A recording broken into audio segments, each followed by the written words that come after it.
My name is Carlos Angel. I'm a law clerk in a law firm in New York City. I'm a resident of the Bronx, and I'm also associated with the Green Worker Cooperatives. As you know, asthma is a monumental problem here in the Bronx.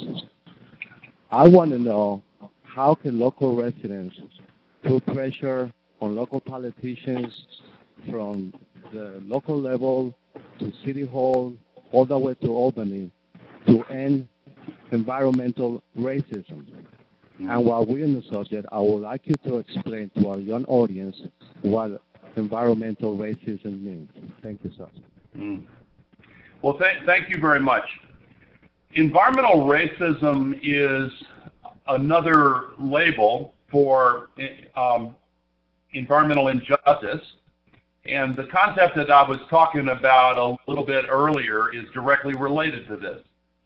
If a community of color that for historical reasons has not had the kind of political and economic power that you would find in lower Manhattan, for example, around Wall Street, if that community of color with less income, less entrenched political power is the proposed site for some new facilities that are going to generate lots of air pollution that'll be breathed by the people who live in that community, if the reason they are less able to fight that off is connected to these historical trends that are related to racism, then that's environmental racism.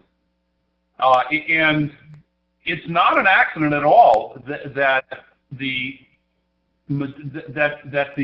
hazardous chemical waste disposal sites, the areas like the one in Louisiana that has been called Cancer Alley, there are a lot of places like this around the country. It's not an accident that they are much more likely to be located in places where the people who are most victimized by the effects of the pollution are people of color or people in minority communities, and there's a big overlap with low-income communities. So that's my answer to your question. Now, asthma, which is a serious and growing problem, is of course related to the levels of air pollution that come from the same exact activities that cause global warming. Burning of fuels that produce CO2 often, if not always, also produce local air pollutants that are connected to the incidence of asthma. Now, there are a lot of other factors involved. No point in going into a bunch of them here, but you know, the way antibiotics are sometimes misused has been connected to this also, because it hurts the development of the immune system. At least many scientists think so.